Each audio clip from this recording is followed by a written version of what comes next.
Jimbo Paris, and you are listening to The Jimbo Paris Show.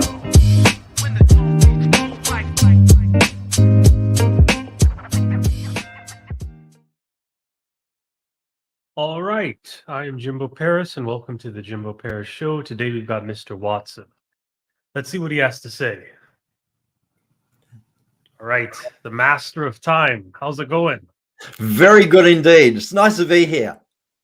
Yeah, really a privilege. I see you have a lot going on in the back there. I have a lot going on in the back. It's a couple of my models that I work with people on, and I'll explain those a little bit later on if you like. Excellent. So I should probably begin with the first question. Can you tell me a bit of who you are, what you're about, and what your message is? Hi, Les Watson, Get More Time and Creating Success Coaching. I work with people on getting back an hour a day because most people have too much to do and not enough time to do it in.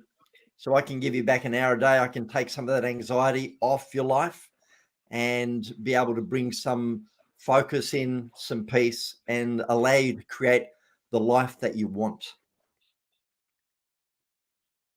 Wow, well that's a powerful statement. Create the life that you want. And what gives you this confidence that you can create the life that most people would want? It comes down to the individual wanting what they want. And we all, I have a saying that says, if you're breathing, you need time management. We all have this interrelation with time, and some of us get stuck with it. Some of us are underneath it. Some of us are on top of it. Some of us just go with it and don't care. However, if you can master your relationship with time, you have the ability to be in control, and therefore it's not at the beck and call of it, but you actually go, here's what I want to create in the time that I've got, and purpose to create it.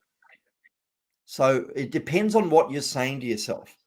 If you're saying you're always late, you'll probably always be late. Just a small facet, but if you're actually speaking it out of your mouth that you're always going to be late, you'll always be late. I'm actually never late. And it came about from many years of just focusing on, I can do this. And now I can have an alarm set like this morning at 4:30, and my internal body clock goes off at 4:25, and I wake up before the alarm. So if you can get in touch with what it is that you want to create, then you can actually purpose towards making it so. So I'll be real with you. When I first came on here and I was expecting an interview, I was expecting a very logical, very kind of anal, super structured person. But you come across more of as, time is a mindset. Well, Time is just kind of who you are. It's very different from what I was expecting to see. yeah. There are a lot of time management productivity gurus that go ABC, XYZ, get this, do prioritization, handle your inbox, those sorts of things. There are hard skills and there are soft skills. And I'm able to combine both of them. So it's not just about the structure of putting your day, it's what you do inside of that structure. So I did many years of personal development work in which I looked at what makes Les Watson tick. I was able to really get in touch with who I was and what worked for me and what didn't work for me. And one of the first couple of seminars was on time management and productivity. And it changed my life. It really did. I went from someone that drifted in life to someone that had purpose, that someone that didn't have any systems, that a person that had systems that worked for me, that were fun, that I loved, that I went, this is awesome. So another saying of mine is, if it's not fun, I'm not doing it. And there's so much seriousness in the world. It's like, come on, time management doesn't have to be that serious. It can be fun. It can be something that you engage with and create the way you want to create it, as opposed to, oh, I still don't have enough time, and I still haven't got that thing that I want done, and oh, why are these papers building up, or these emails building up, or I don't have time to meet my friends, or I don't have time to exercise. Sound familiar, Jimbo? Yes, yes, very. And you said something very interesting. You actually can make time fun. How is that possible? Again, it's a matter of your mindset. So if you get on the wave of time, in other words, on the front foot, on the front end of time, rather than being behind it, you tend to go, oh, I've got a blank canvas. And one of the ways that I've been able to do that in my life and what I teach others is the ability to take everything out of your head and dump it down on paper. It's what I call a data dump. So what it is the incompletions that are in your life, things that you've had as an idea and not started, things that you've started and not continued, things you've continued and not completed, and stuff that you've completed and not acknowledged. So we've all had ideas that we go, yeah, I'd really like to do that, but it stays in here as a possibly good idea, but it rattles around in your head and rattles and rattles and rattles. And then you've got things that you've started and not continued, like the books beside your bed or on the dresser, or things that you kind of go, yeah, I started it, but I never went anywhere with it. That's an incompletion. Things you haven't finished, and even down to the acknowledgement of things where you finish it and don't actually pat yourself on the back. You don't give yourself that tick or the highlight to go, I've done that. That's enough for now. I can call that one done.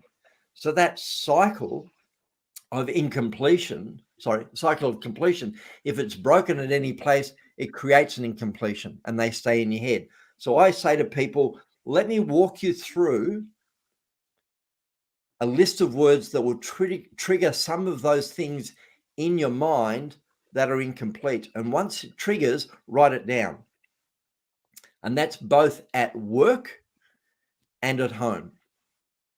So once you get those things out of your head down onto paper, the first thing that people say to me is, I had no idea I had so many things going on. The next thing they say is, now I'm overwhelmed. Thanks very much, Les. I was fine when I started this process, and now I'm under this weight of all these things. Thanks very much. I go, wait. I'm not going to leave you there. There's a process which you do, but notice the amount of things in your head that you've been holding on to, that have been sitting on your shoulder going, Les, what about me? What about me? What about me? You wonder why you have distractions. You wonder why you can't get anything done.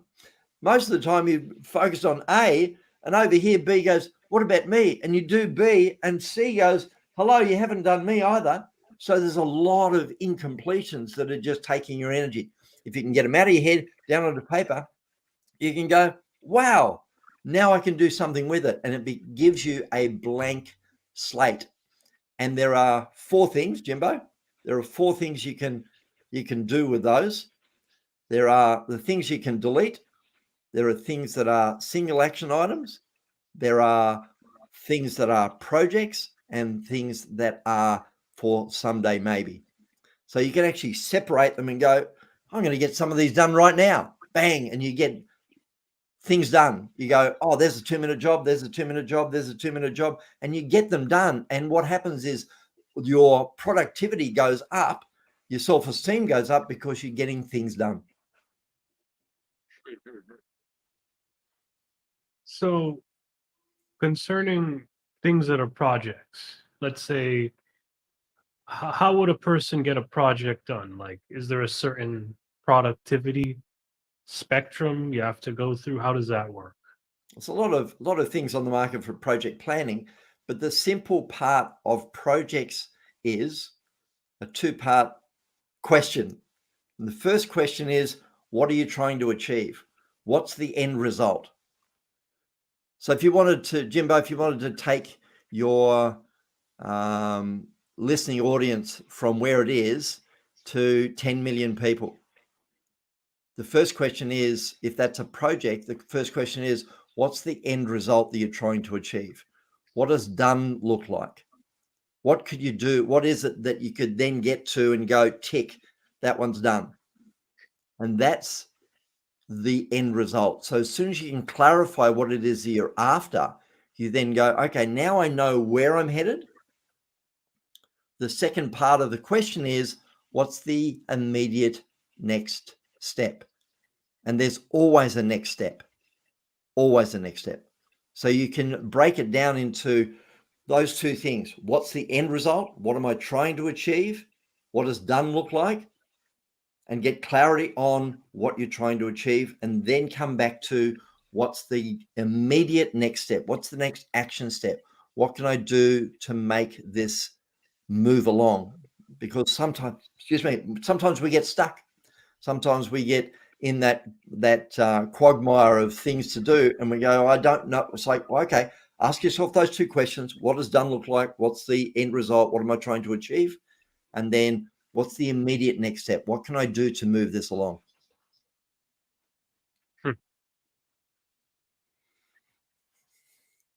That's quite interesting, because I don't think a lot of people even consider the end result when they set a goal, let alone, a next step.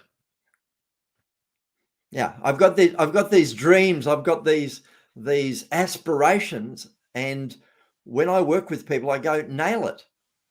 What is it specifically? And we've all heard of SMART goals: specific, measurable, attainable, realistic, and time framed. So you can put it in a SMART framework of those things, but you can just say, what am I trying to achieve? Can I see it? Can I taste it? Can I feel it? What would it be when I achieve that? And then from there, come back to, next step. So I want to buy a car. What's the car you want to achieve? Okay, I want to buy a Jaguar, or I want to buy a BMW, or I want to buy the latest car in the one that I like. And you go, great. What's the model? What's the color? What's the trim? What are the wheels? Like those sorts of things. 4-door, 2-door, you name it. It's like, be really specific. And then from there, you go, if that's what you're after, what's something that you can do right here, right now to move that along? For example, we've got mobile phones. Can you look it up on your mobile phone? Can you get a picture of it? Can you find out if there are any dealerships that have those in stock? Can you go and visit a dealership? Can you make a phone call and ask people about it? Do you know anyone that's got it? And can you do some research on it? So there's always some practical next steps that you can do to create the momentum to get on the road to creating it.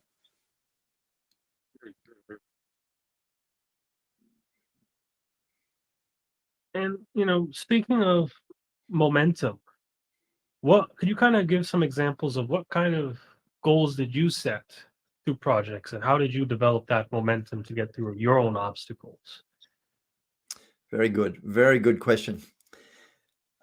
We'll go back many, many, many years ago. I was being an Australian, and I was doing a seminar series, and the seminar series in Australia had a culmination of a seminar in America. And at that particular time, I wasn't earning very much money at all, and I didn't have very much money. And this particular seminar required me to not only pay the tuition, but also the flights and the accommodation. And it was a very large sum of money. And I've gone, I don't know how I'm going to do this. So I knew what I wanted to create, and I knew my starting point was near zero. So I said to myself, what's the first thing I need to do? What can I do? Well, the near zero, how much money is that? And can I put that aside as money for the goal? And what assets have I got? Like, what am I really prepared to do with this? Well, I'm prepared to sell everything I have to get over to America to create this goal. So I started to sell things off and do what was required in the momentum to get me there. And it was very interesting because I got very close to the amount and I got stuck. And someone said, where are you at? And I said, well, I've done everything I can think of towards getting me the money to go. And they said, everything? And I said, yeah, everything. They said, everything? I said, yeah, the only thing that's left is my bike, my push bike, my bicycle. And they said, well, that's not everything. And I went, oh, but selling my bike? Really? You want me to sell my... So how committed are you to getting to America? And I went, really committed. So sell your bike. And in that moment, when I sold the bike, I had the money from the bike and somebody else gave me the rest of the money for the trip. And I was heading to the States. So the momentum of doing the little bits created the opportunity to do a little bit more and a little bit more. And then, Jimbo, one of the things that I have in one of the models is ESI. And the three are external action, support, and internal focus. External action, which I was doing on this particular goal, I was doing the action, but I also surrounded myself with people who would support me and ask me the hard questions. And that particular person was able to ask me the hard question. Have you done everything? Really? Everything? Oh yeah, I've done everything except that thing. So, well, maybe you need to do that thing. So it's again, an example that was very personal for me. And it changed my life because I never actually set a very large goal, a monetary goal like that. I'd never actually put it into a tangible framework of this is what I want to create. And I was able to attain it. And I went over, I studied this particular seminar for 40 days and came back and got a position with the company that the seminar company, and did that for 10 years. Amazing. And when we talk about this, you definitely had that person that gave you that hard piece of advice. Um, would you consider yourself that same person for every other client that comes to work with you? Great question. And yes, there are times when you need people in your life to ask the hard questions. A good friend of mine by the name of Jen Harwood, she wrote the book called The Greatness Principle. And the Greatness Principle looks at who have you got in your life that align with your vision, support you in creating that vision, that can actually hold different roles in your life. And one of those are the cheerleader, the person that you can do no wrong, and they're really behind you, and they just want to affirm you and really support you positively.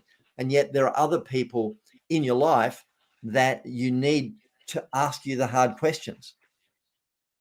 So do you have those people in your life? And Jen says that you need to be 8 of them. And I won't go into the 8, but a lot of us have one, as in a partner. Some of us have no one. But there are those that have a partner and a friend, or a partner, friend, and family, or a parent, or a brother or a sister. So they will play different roles in helping you attain what it is that you're after in your life. You cannot do it alone. There's a quote that says, man was not born to be alone.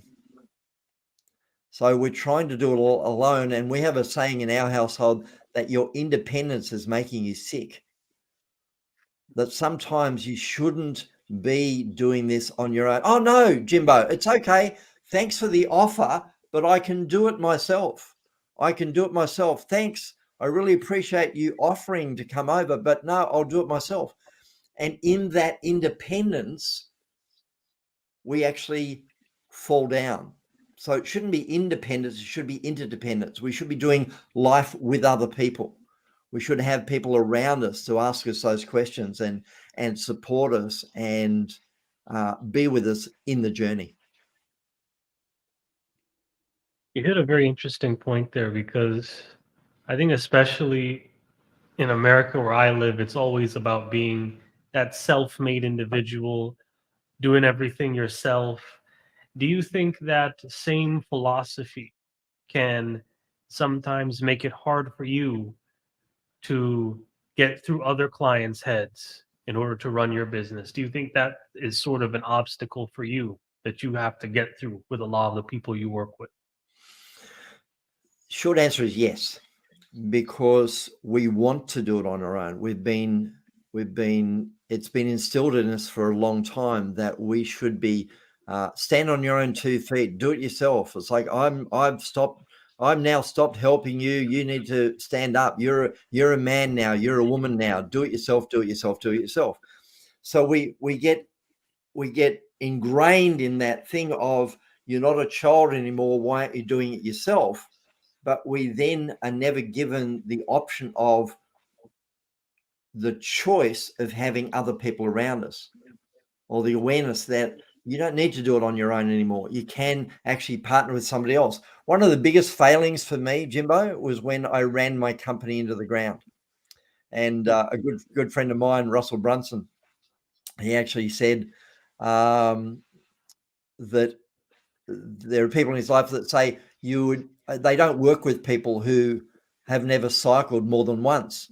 And that cycle is that they've gone broke or bust or whatever it is. And no one wishes that upon anybody. And I certainly don't. So get people around you so you don't. But in my early years, I actually rode my company into the ground because I tried to do it on my own. And it was silly. It was foolish. If only I knew what I know now. And that's why I say to people, get a coach, get a mentor, get someone that you can ask questions of, because their wisdom they can pour into your life and enable you to learn from them and not do those hard yards that they went through. If you can only get out of your own road. And I was trying to do it. I was living in Sydney, Australia at the time, and I was trying to do it on my own. I was trying to make my own way. I was trying to be my own man. And if I were to do it differently, and I probably wouldn't do it differently because I wouldn't have the success I have now, but I would tell myself, get people around you, go and find a mentor, go and find a coach, go and find a chamber of commerce, find a group of people you can be around to support you, and you can ask the questions and you can feed off and you can have coffee with and lunch with and take a walk with, that you can ask those hard questions. And Jimbo, something really, really interesting. My wife and I will often go for a walk, and she's one of my great 8 in that regard. And there are often times when we're walking that I don't start out with a predefined question, but it's in the walking that a question will come up and I'm able to answer it on the walk and get an aha or a next step or a piece of the puzzles put in. So it's a matter of putting yourself in the position with somebody else that enables those questions to come up and those answers to be formed.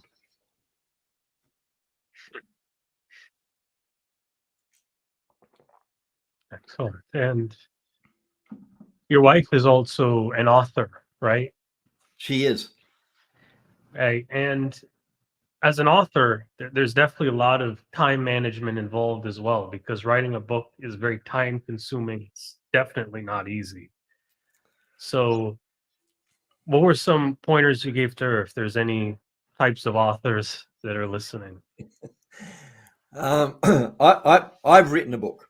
So Oh, get okay. get back an hour in every day is my book, and I'm writing another one.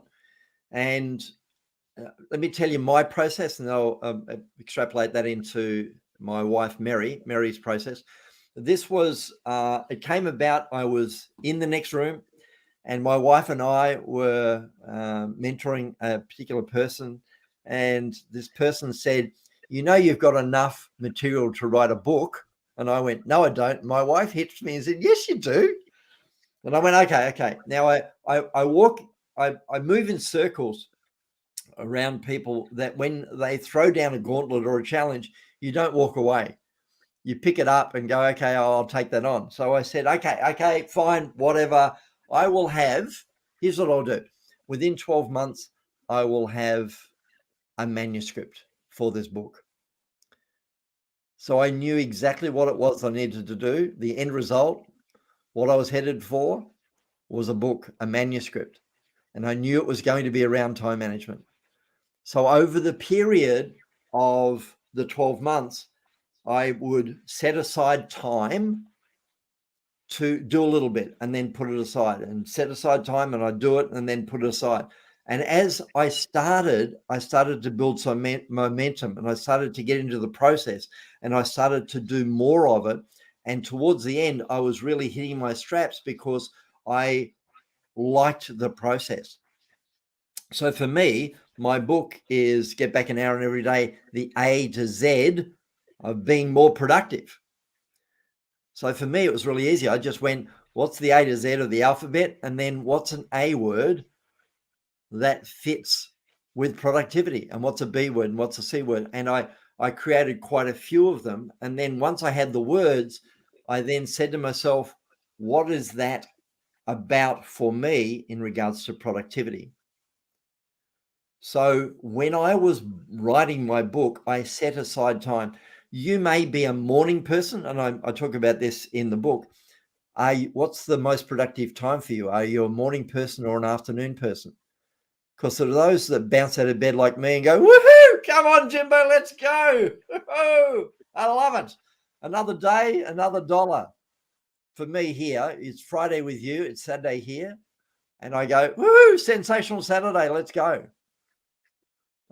Just an aside, it's marvelous Monday, terrific Tuesday, Watson Wednesday, tremendous Thursday, sensational Saturday, and salubrious Sunday. But I digress. So I set aside time in the morning, and mornings work for me. So I would get up and I'd go straight into the front room, and I'd pull out my pad and I'd write. For others, they fall out of bed and go, no, not another day. Oh, I'd have a shower. Oh, I need to have a cup of coffee. Oh, so they're not morning people. And that's okay, because they don't stay like that. Hopefully they don't stay like that. They get through the day, and then the wheels start turning, and then they hit their straps. So they're more an afternoon person. So maybe your writing should be done in the afternoon. Are you a morning person or an afternoon person? So my wife for me, or with me, we would give ourselves time. It's like not to go, oh, I need you. It's like, what do you need today to enable you to write this book? She goes, oh, well, I need to have the morning off. And I go, that's great. All right, I'll go and do this thing. You go and do that thing, and I'll see you at lunchtime. So I was giving her time to have the mindset or the mental capacity to just focus on writing the book. So it's a process. We talk about book writing, more about book building. You build a book. You start out with what it is you want to create, and then you take the steps accordingly. It's like step by step by step, like brick by brick by brick. And over time, you'll get the end result. Great. And when you take these things step by step, how does this kind of go into the next thing you do, which is a sort of, well, kind of going back to what you said, what works for you is that you're a morning person, and then some people are midday. So what you're saying is you should find a time slot where you're most productive and push all of your work there. Is that kind of what you were saying? Not necessarily all your work, but all your thinking work needs to be done in the time frame that works for you. So there are times when you're doing things that you don't need to think. You just need to get it done. Doing the dishes can be done anytime because you don't need to think about it. Whereas writing a book, you need to really put your mind to it. You need to do some deep thinking. It's like, where is this going? What am I doing? Let me do an aside here. Jimbo, do you have a book? No, I don't have a book. No, Would you like to do a book, Jimbo? definitely. All right. So there's a project. And are you a morning person or an afternoon person? Where would you say your best thinking is done? I think mentally I'm at my best in the morning. Great. So that would be the time that you'd set aside some time to write your book. Okay. And it is different for everybody. It can be morning, afternoon. Some people do their day, and then when they've done dinner, they go, let me at the pen, let me at the page. Come on, let's go. So they go, I'm at a stage in my life where I can finish my day with everybody else and then focus on me. So I'm really okay with doing 9 till midnight writing. And I go, if that works for you, that works for you. Other people, it doesn't. It doesn't work for me at all, at all, at all. I'm in bed very early because I'm up early. So I that's the way I'm wired, and it is what it is. It's not right or wrong. It's just being aware of what works for you. I'm working with people and really taking it to that level of awareness, Jimbo. Where are you aware of what works? So you can go through the day and go through the week and say to yourself those questions. And my wife and I, and yes, we've been married for 30 years and we've got the best marriage of anybody we know, and life is great in the Watson household. We do a thing on a Saturday morning called the weekly review. And I have a dashboard and so she gets to see what's happening in the business from what's happened during the week. And I note all the money that's come in and the invoices that I've done and the outstanding invoices and what I've done specifically about networking and the trainings I've done and the coaching that I've done and all of those. Like I list them down.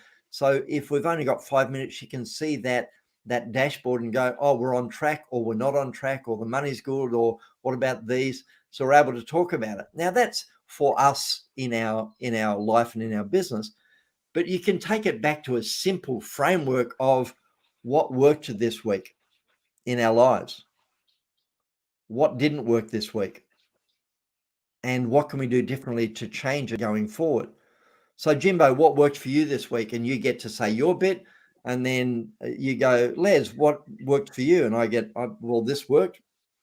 All right, Jimbo, what didn't work for you this week? And you get to say your bit. And you say, Les, what didn't work for you? And I get to say my bit. So, Jimbo, what would you do differently next week to create a better result for yourself? And you go, oh, I'd do this, this, and this. And then you get to ask me the same question. And I get to.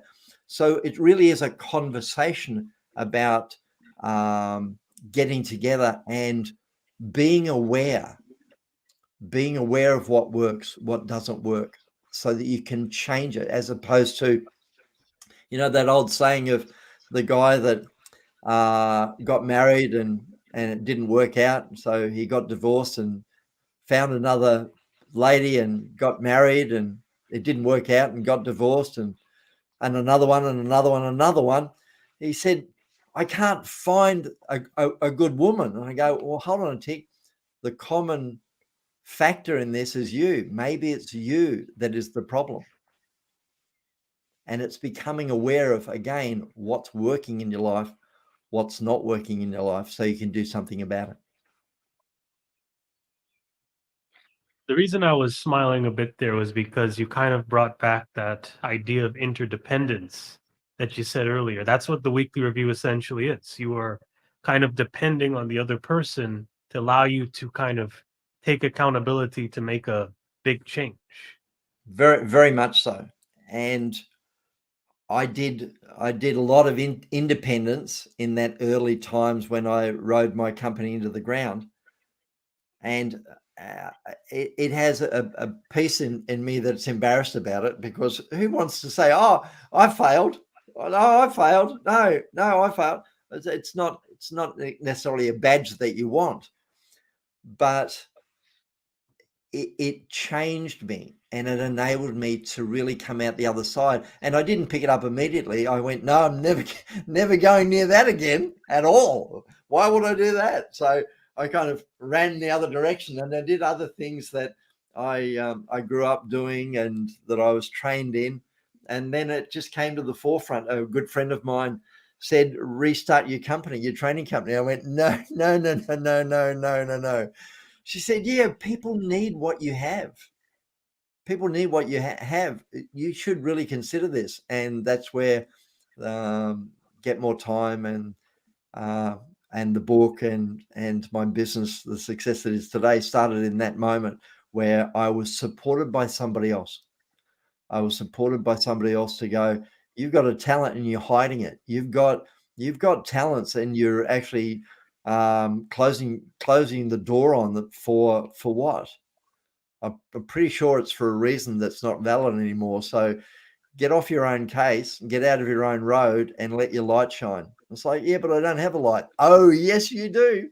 And that's for any of the listeners, anyone. It's like you have skills and talents and unique abilities that are yours that need to come out into the world, and you need other people around you to kind of tap you on the shoulder from time to time to go, you're awesome at doing that. You should do more of that.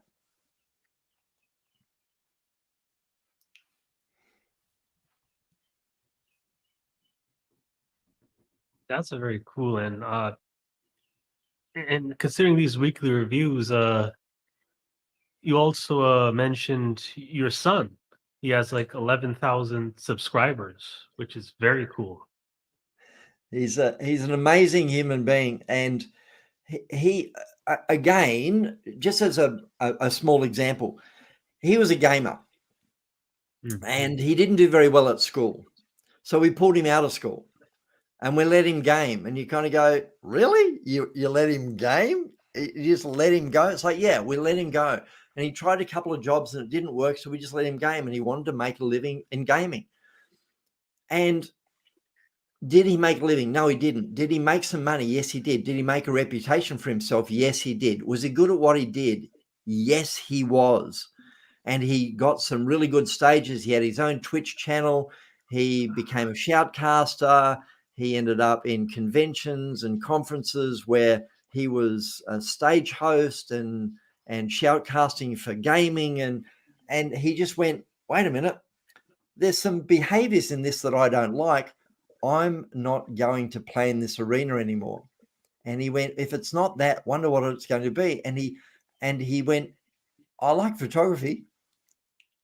And just rather than take the road that is blocked and blocked and blocked and blocked, he said, there's too many blockages on this road. I should take a different road. Now, he has a very successful photography business. He has an ability with a camera that not many people have. And he does portraits, and he does headshots, and he has the ability to take a person and put them so much at ease that their true essence comes through the camera and through the shot and through the photo.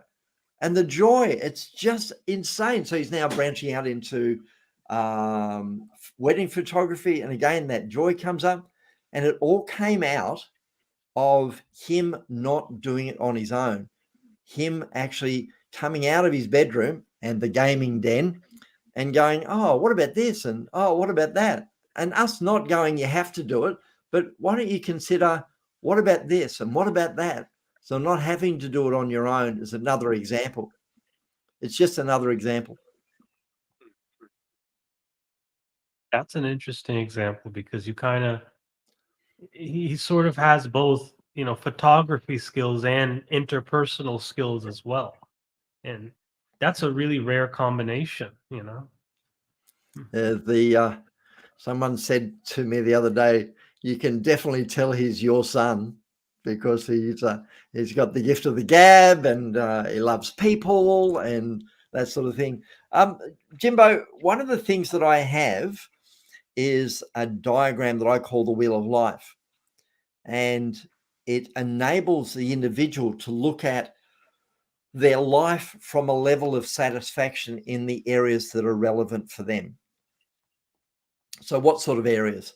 Things like health and finances and relation and spirituality, etc., etc.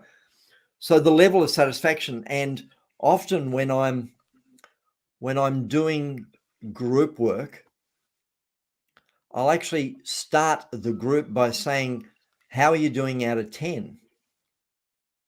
So how are you doing out of 10? How are you doing out of 10? And I'll go around the room or around the Zoom and I'll ask the question, how are you doing out of 10? And what it enables is to get a snapshot of where a person is that gives them the chance to come out of where they were into the moment and go, on the level of satisfaction, I'm probably a 6 in life right now. And you'd be amazed at the amount of people that don't check in with themselves. They never check in. So it gives people a chance to check in. Stop. Where are you at? What are you doing? And I've had people in my courses that have been 1s and 0s. And I said, oh, that's no good. She said, yes, I'm in hospital. And yet she still made it to the group accountability session, the group coaching session. And because she'd fallen, broken a leg, and she was very much on the medication. So she said, I don't have any pain, and big smile on her face. But she was there. She was actually being accountable and in there. So checking in, and lots of people at the other end go, I'm a 10, I'm a 10, I'm a 10, I'm on fire, I'm doing it really well, I'm kicking goals. So that opportunity to check in is really important. So with this wheel of life, the wheel of life gives you that sense of check-in. So you can see in all of these areas, where are you at in your life? Where are you at in your life? Are you able to check in and see on a level of satisfaction? Because if it's less than a 5, maybe you want to do something about it. Maybe you want to set yourself a goal. Maybe you want to head in the direction of making a difference in that area rather than I am less than satisfied with it and I'm going to put up with it. What would you like to do? What areas would you like to work on? Because I believe when I was growing up and I first got out of high school and went into the workforce, my first boss said, Les, you need goals. You need long-term goals, you need medium-term goals, and you need short-term goals. Get goals, Les. And he said it as like you need to get meat and veg on a plate. And I've gone, I have no idea what goals are. I have no idea whatsoever. And here I am X amount of years later teaching about goals and teaching about creating success. And again, some people never know about goals. I would hazard a guess that all of your listeners are goal oriented because of the sort of bloke that you are, Jimbo. But if you're not, then definitely get in touch. I'm happy to help.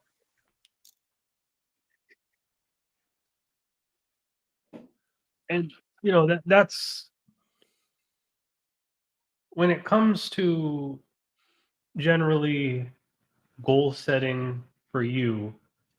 Do you follow the traditional lines of SMART goals? I know that's something a lot of entrepreneurs follow, or is it more so a more practical, basic thing, like just look at the end result and then think about the next step?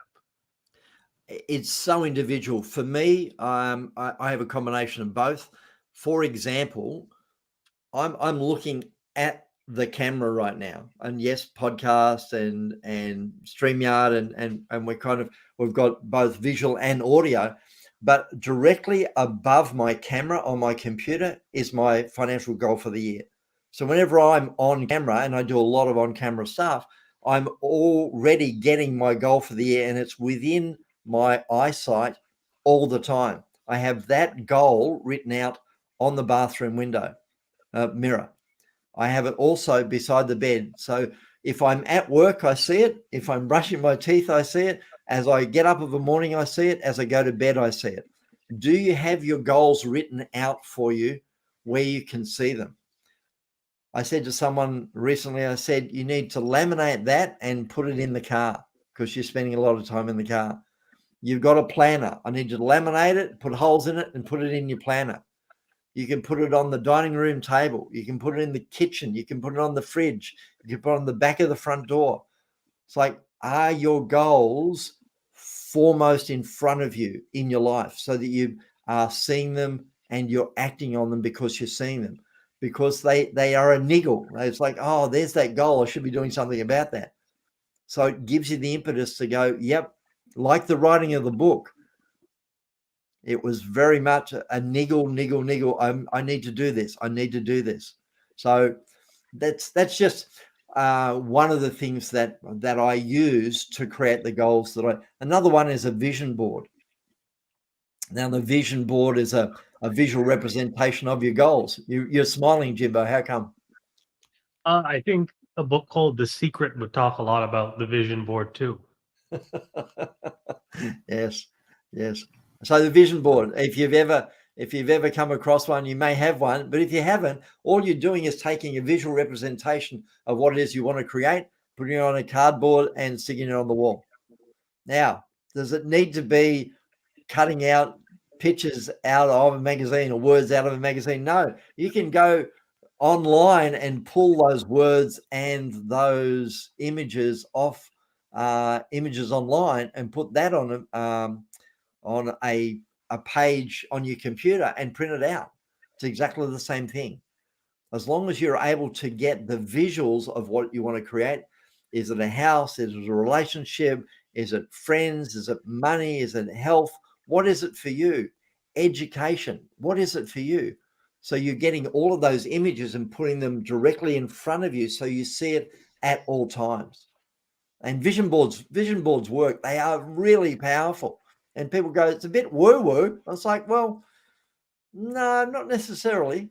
It's like we spend a lot of time watching other things. Why don't we put something in front of us that enables us to create and focus on what we want to create?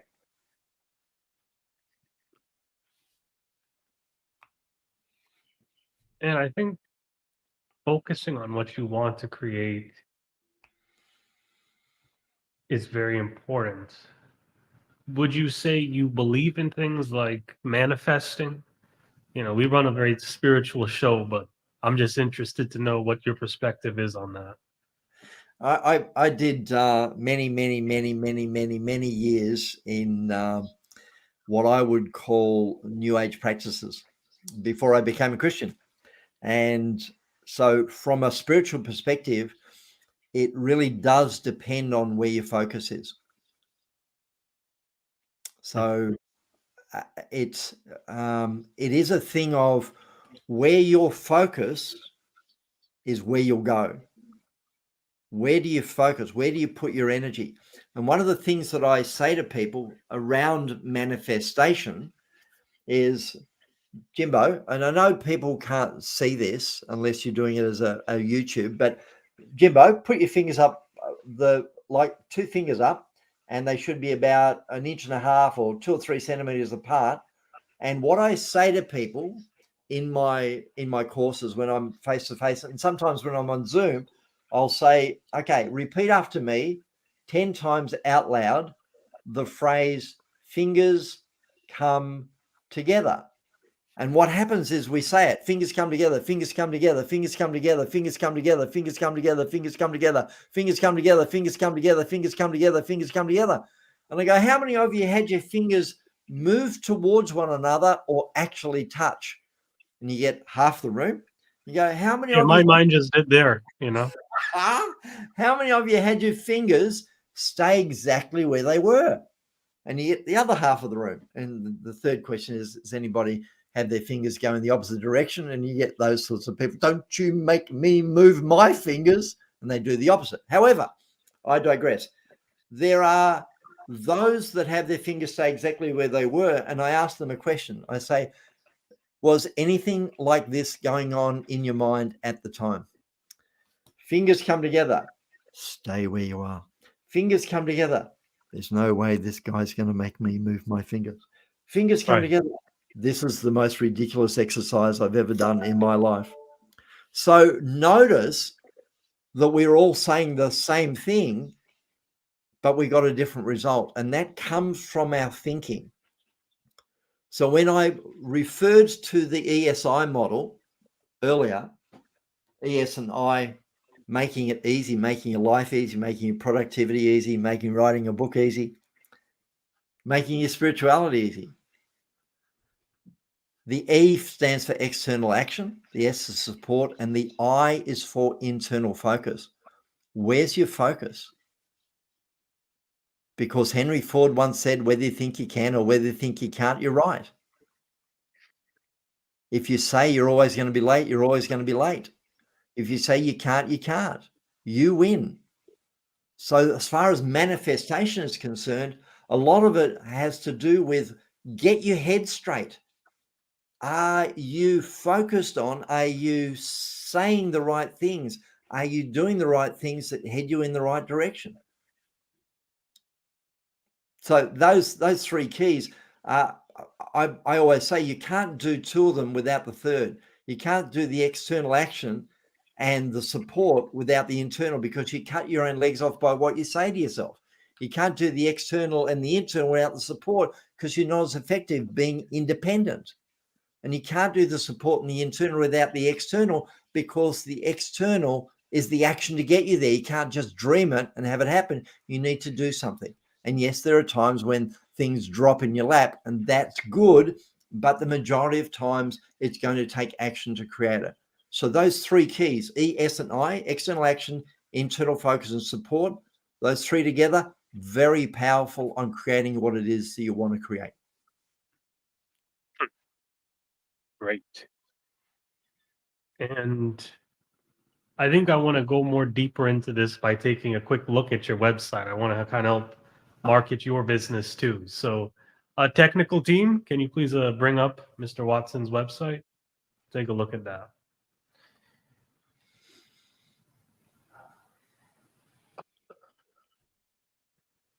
Okay. Okay, so you offer online training. How does that work?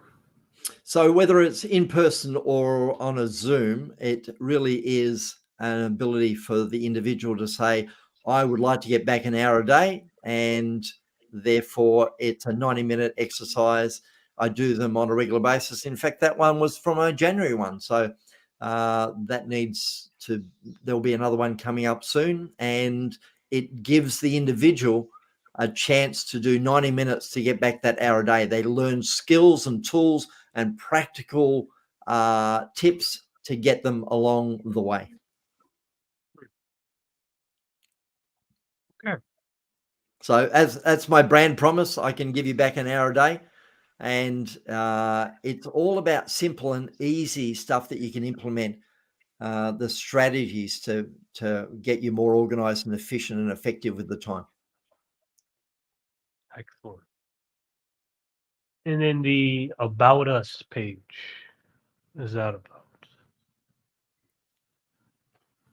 So that's the background on me. It's saying that my passion and expertise in time management has earned me the nickname the Time Lord, and it came about because I was doing business cards, and I went, anyone can be a manager, anyone can be an owner, anyone can be a managing director.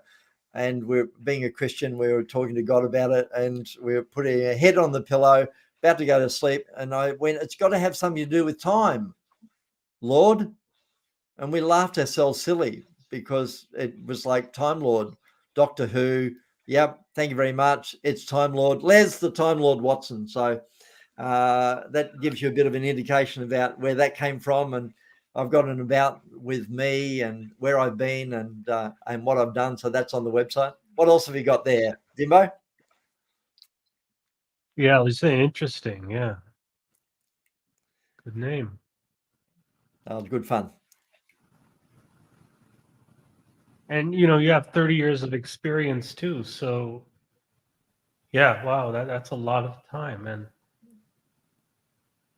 So I was in one of our very large companies in Australia yesterday, and they asked me to come in and talk about how to work with Zoom, how to work with Teams, how to do a a good online presentation. And again, it comes from not only the ability to do what we've done online over the past couple of years, but also, as you say, those 30 years of experience where the cuts and the broken this and the broken that, and you kind of go, oh, I've learned from that one, I've learned from that one. You pull all those together, and every now and then someone will say, have you ever had? And I'll go, funnily enough, I have had that experience in my 30 years. So I'm able to pull from that experience and give them some help in that regard.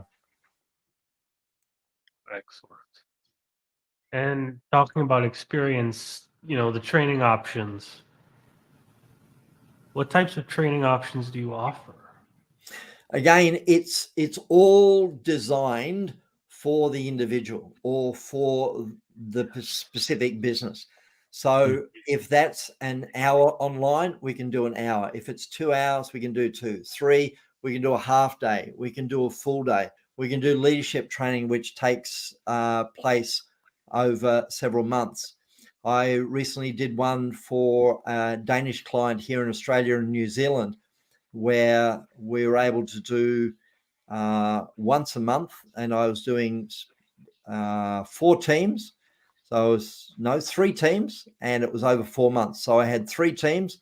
Ended up 1 day each week, 3 weeks out of the 4 in the month, and we did 3 months worth. So 4 months worth. So ended up doing 4 days on leadership. And how do you do a day on leadership? You break it down. You do an hour, and then you take a break, and you do another hour, and you take another break, and you do another hour, and then you have lunch. So it's not a matter of just being online for 8 hours going, oh, it's so boring. I don't think you would say that I'm boring, Jimbo. Would you agree with that? You ain't boring. No. So I can do in-house. You can fly me over. I'm happy to do in-house. I can do one-to-one. I can do mentoring and coaching. There are public trainings that happen from time to time, but a lot of the stuff I'm doing at the moment is via Zoom and via Teams, and having the ability to be anywhere in the world just based on the connection, which is where Jimbo and I came to be. It's like, here we are, Jimbo. You're on one side of the world, I'm on the other, and yet we're still able to do stuff. The beauty of the internet. It is the beauty of the internet. Excellent. And next up, your store. So I'm assuming on the store you're going to sell your book there for easy access for a lot of your clients. That's it. The book, Get Back an Hour Every Day, is there. If you just scroll down a little bit, it's got the 2 options. You can actually purchase the fully fledged book as a paperback, and I'm happy to ship that to you there. But for some people that want instant access, you can get the digital version straight away, and that's available on the website as well. Great. Yeah, okay, so AU 49. Do you know how much that is US dollars? Forgive me, I have no idea. Is that No, but it's less. So it's less? somewhere Okay. between half and 3/4. So it's probably Yeah. 71 cents in the Okay. dollar at the moment. So you're probably looking at maybe $30. 30. US. Okay. Typical American, I don't understand car. Whatever. All right. So Instagram.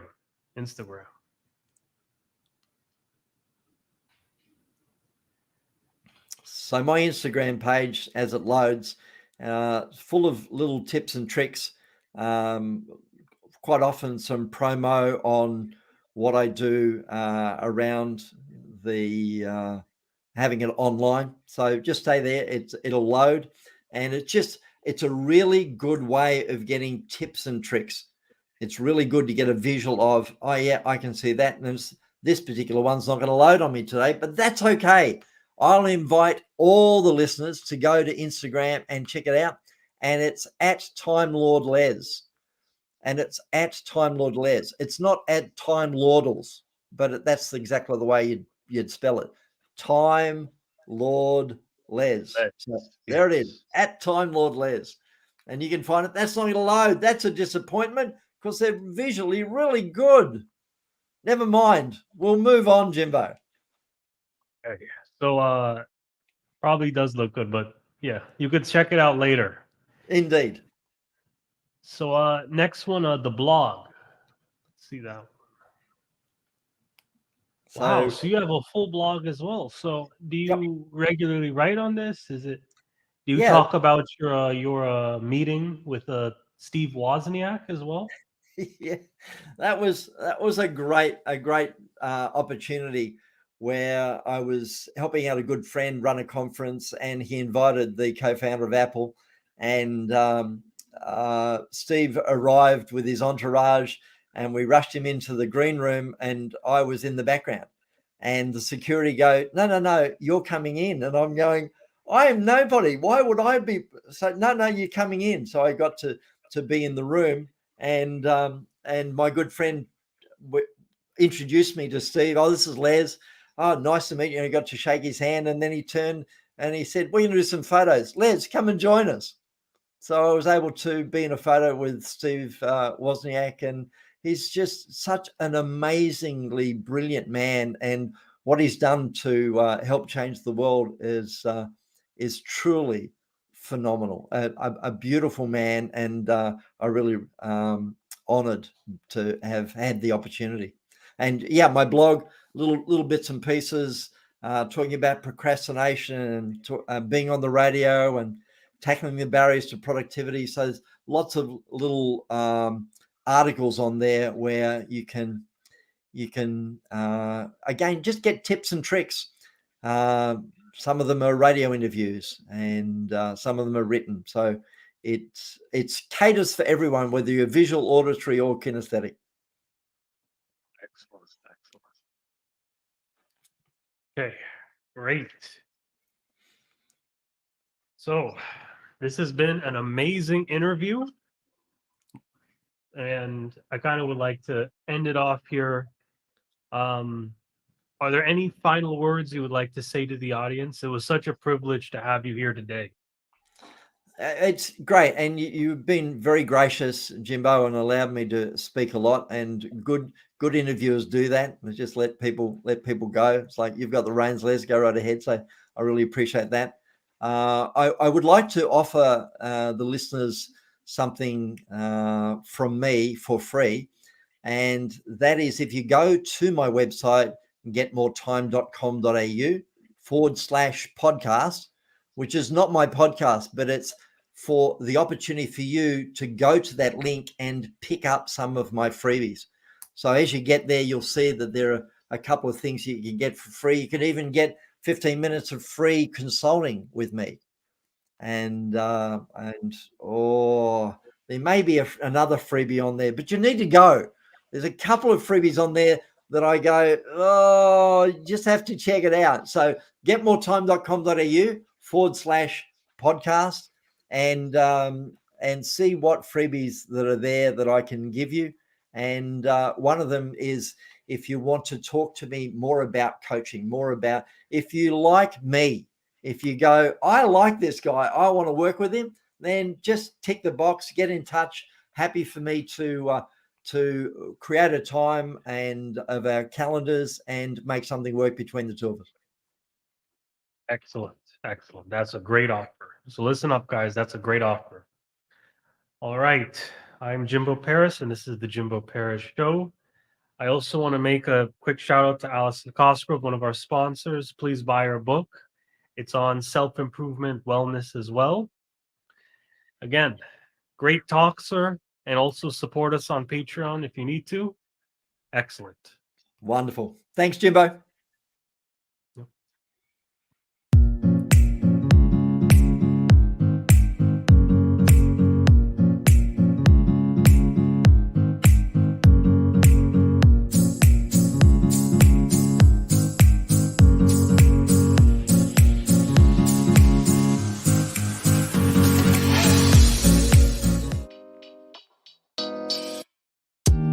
Thank you for listening to the Jimbo Paris Show.